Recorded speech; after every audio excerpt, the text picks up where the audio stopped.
श्री स्वामी समर्थ सगळ्यांचे माझ्या चॅनलमध्ये खूप खूप स्वागत. बघा, खूप जणांना असं वाटतं की मी स्वामींची खूप सेवा करते तरी माझी इच्छा पूर्ण का होत नाही.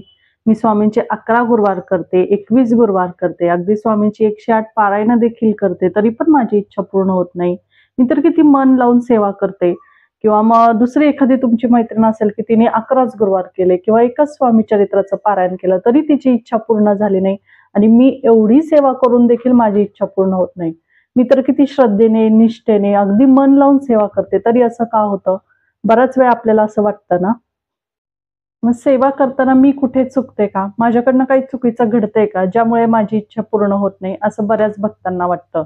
हे पहा, सेवा करतो म्हणजे आपण सेवेचे नियम पाळूनच आपण ती सेवा करतो.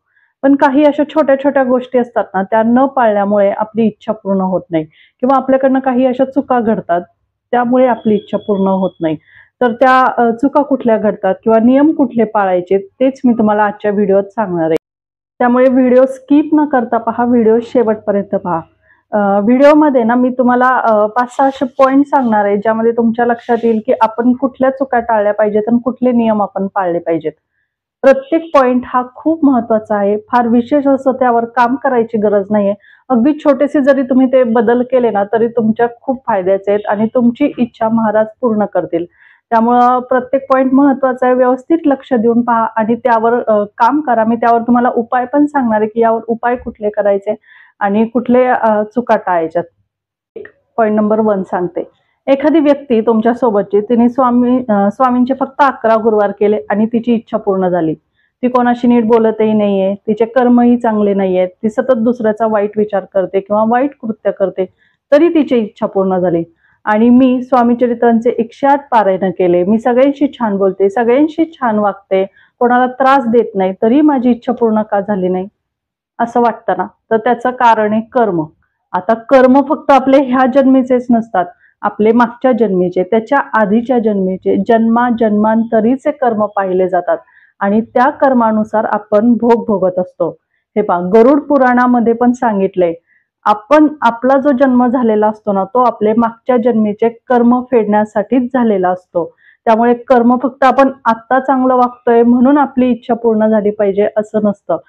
त्यामुळं मागच्या जन्मीचं कदाचित आपलं कर्म वाईट असेल, त्यामुळं आत्ता आपली इच्छा पूर्ण होत नाहीये, त्याचं हे एक कारण असू शकतं. आता इथनं पुढं काय करायचं? आपले इच्छा पूर्ण होण्यासाठी आपण कर्म चांगले ठेवायचे. आपल्यामुळं कोणाला त्रास होणार नाही, आपण कोणाला फसवणार नाही, आपल्याकडनं वाईट कृत्य घडणार नाही, याकडे आपण लक्ष द्यायचं.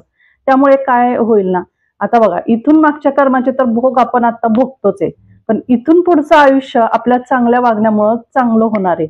त्यामुळं तेवढं फक्त करायचं की कर्म चांगले ठेवायचे. त्यामुळं इथून पुढे जे होईल ना, ते चांगलंच होईल आणि त्यामुळे आपली इच्छा देखील पूर्ण व्हायला मदत होईल. आता पॉइंट नंबर 2. पॉइंट नंबर 1 होता की कर्म चांगले ठेवा. आता पॉइंट नंबर 2. काय होतं ना, आपल्याला जर एखाद्याने विचारलं की तू सगळं छान झाले किंवा तुला नोकरी लागली, कशाने ग? तू कुठली सेवा करते का? तर आपण सांगायला संकोच करतो. आपण लवकर सांगत नाही बघा. एखाद्या फॉर एक्झाम्पल एखाद्याने विचारलं की तुझं घर झालंय, तुझं लग्न झालंय किंवा तुला छान नोकरी लागली आहे, तर कशामुळं झालं? तू कुठली सेवा करते का? मी तर पाहते तू स्वामींच्या मंदिरात जाते किंवा केंद्रात जाते, कशाने असं झालं? तर आपण कुठंतरी आपल्या मनात येतं की नको बाबा सांगायला, का तर हिचं पण चांगलं होईल. तर असं करायचं नाहीये. आपण जी स्वामी सेवा करतो ना, ती आपण दुसऱ्यांशी शेअर करू शकतो. आपण स्वामींचे अनुभव दुसऱ्यांशी शेअर करू शकतो. काय होतं ना, आपण जर एखाद्याला स्वामी सेवेविषयी सांगितलं आणि त्या व्यक्तीने आपलं ऐकून जर स्वामी सेवा केली, तिचं जर आयुष्यात चांगलं झालं, तर त्याचं पुण्य आपल्याला मिळतं. त्यामुळे स्वामी सेवा सांगायला अजिबात संकोच करायचा नाही. तुम्ही स्वामी सेवा कितीही जणांशी शेअर करू शकता. स्वामींचे अनुभव तुम्ही कोणालाही सांगू शकता. बघा, आपले गुरुमाऊली पण सांगतात बघा, जेवढे जमेल तेवढे तुम्ही स्वामी सेवेकरी घडवा. तुम्ही नवीन-नवीन स्वामीकरी हे स्वामी सेवेत आणा. कारण की प्रत्येकाचंच आयुष्य हे सरळ सोपं झालं पाहिजे, प्रत्येकाचंच चांगलं झालं पाहिजे, प्रत्येकाचं छान झालं पाहिजे. त्यामुळे तुम्ही स्वामी सेवेकरी घडवा. हे पहा, कष्टाला तर पर्यायच नाही. कष्ट तर तुम्हाला प्रत्येक गोष्ट मिळवण्यासाठी करावेच लागतात. पण ह्या कष्टासोबत ना तुम्हाला नशिबाची साथ लागते आणि ही नशिबाची साथ मिळवण्यासाठी आपण स्वामी सेवा करत असतो. स्वामी सेवा केल्याने आपल्याला कष्टासोबत नशिबाची साथ मिळते. आता स्वामी सेवेकरी कसे घडवायचे? तुम्हाला दिसतंय एखादी व्यक्ती खूप अडचणीत आहे, खूप संकटात आहे, एखाद्या व्यक्तीला खूप त्रास होतोय, तिच्या आयुष्यात खूप प्रॉब्लेम चालू आहेत. अशा वेळेस तुम्ही त्या व्यक्तीला सांगून बघा, की बाई तू स्वामींची किंवा तू बाबा असं असं स्वामींची सेवा कर किंवा माझ्यासोबत केंद्रात चल. आपण तिथे प्रश्न विचारू. तिथनं जी सेवा मिळेल तू ती सेवा कर. ती सेवा केल्याने तुझं चांगलं होईल. हे पहा, सांगणं हे तुमचं काम आहे. करणं न करणं ही गोष्ट सोडून द्या. ही त्या व्यक्तीच्या हातात आहे. काय करायचं काय नाही करायचं. पण ऍटलिस्ट तुम्ही सांगून तर पहा ना.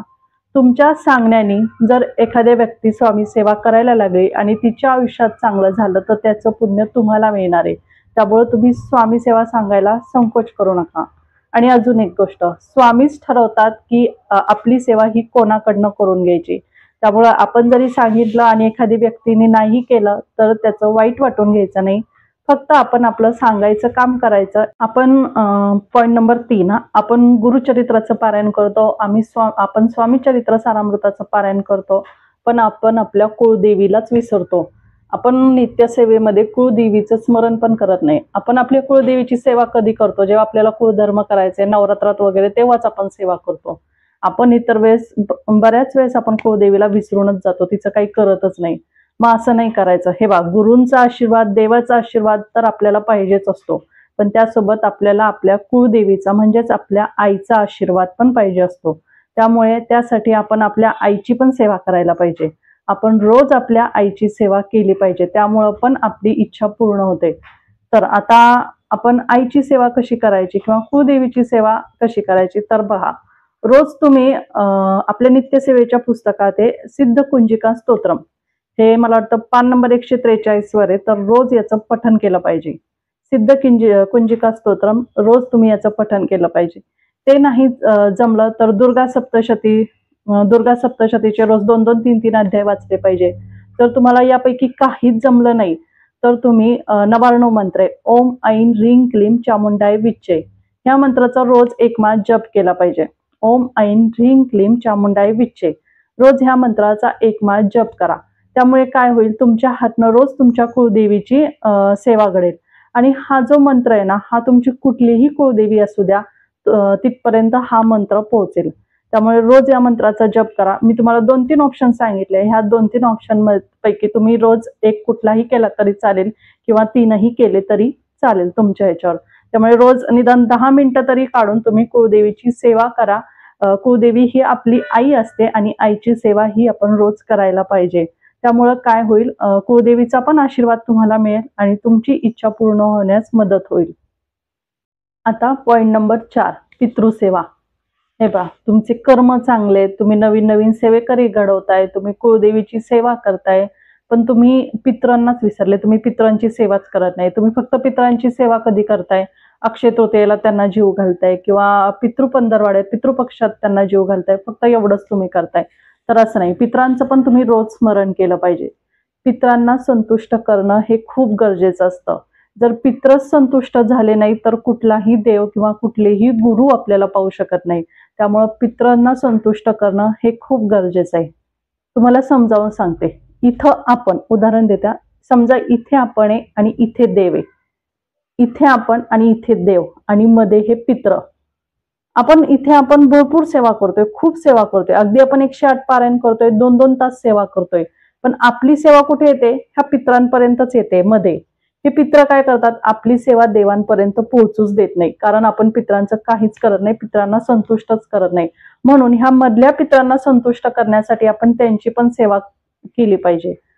आता विचार करा, तुम्ही जर स्वामींची खूप सेवा करत असाल आणि पित्र जर ती सेवा येऊन पित्रांपर्यंत पोहोचत असेल आणि पित्र जर स्वामींपर्यंत ती सेवा जाऊच देत नाहीत, तर स्वामी कसे पावतील बरं? स्वामी कशी तुमची इच्छा पूर्ण करतील? त्यामुळे तुम्हाला पित्रांना संतुष्ट करणं हे खूप गरजेचं आहे. आता पित्रांना संतुष्ट कसं करायचं? मी मगाशी सांगितलं तसं अक्षय तृतीयेला आपण जीव घालतो, पितृपक्षात आपण पित्रांना जीव घालतो. त्याशिवाय तुम्ही काय करू शकता, आपल्या नित्यसेवेमध्ये पितृस्तोत्र म्हणून आहे किंवा पितृस्तुती, मला वाटतं 172 का 73 पेजवर आहे, त्याचं रोज पठण करा. 2 किंवा 3 मिनिटं लागतील वाचायला, पण रोज त्याचं पठण करा. त्यामुळं काय होईल, पितृ संतुष्ट होतील आणि पितृ संतुष्ट झाले की ते तुमची इच्छा देवापर्यंत पोहोचवतील, तुमची सेवा देवापर्यंत पोहोचवतील आणि मग तुमची इच्छा देव किंवा स्वामी पूर्ण करतील। त्यामुळं पितरांची पण रोज सेवा करा, पित्र संतुष्ट झाले पाहिजेत। आपण 108 स्वामी चरित्राचं सारामृताचं पारायण करतो, परत गुरुचरित्राचं पारायण करतो, पण आपण आपल्या गुरूंनाच विसरतो। आता तुम्ही म्हणणार ही तर म्हणते सारामृताचं पारायण करतो, गुरुचरित्राचं पारायण करतो, तरी पण असं कसं? हे पहा, आपण पारायण का करतो? आपले काहीतरी इच्छा असते ते पूर्ण करण्यासाठी किंवा आपल्यावरचं संकट टाळण्यासाठी आपण पारायण करत असतो। आपण वैयक्तिक असं गुरूंसाठी काय करतो बरं? आपण गुरूंना किती हक्काने मागतो की ही माझी इच्छा पूर्ण होऊ दे, हे माझ्यावरचं संकट टळू दे, पण आपण गुरूंसाठी काय करतो? आपण गुरूंची नित्यसेवा पण केली पाहिजे ना। आपण रोज म्हणजे रोज काहीतरी गुरूंसाठी केलं पाहिजे ना, गुरूंचं स्मरण केलं पाहिजे। जर आपण गुरूंची सेवाच रोज करत नसू तर आपली इच्छा पूर्ण कशी होईल?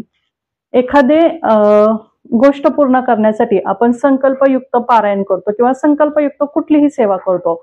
मग आपलं त्यामागे असतं की हा आपलं हे पूर्ण झालं पाहिजे, आपल्याला नोकरी लागली पाहिजे, असं झालं पाहिजे, मग त्यासाठी आपण ती सेवा करतो। पण गुरूंसाठी आपण करतो का? आपण हक्काने एखादी गोष्ट मागायची असेल तर किती हक्काने मागतो ना, की स्वामी माझं लग्न जमू द्या, स्वामी माझं घर होऊ द्या, स्वामी माझा विवाह जमू द्या, किती हक्काने मागतो। पण तेवढ्याच हक्काने आपण सेवा पण केली पाहिजे ना।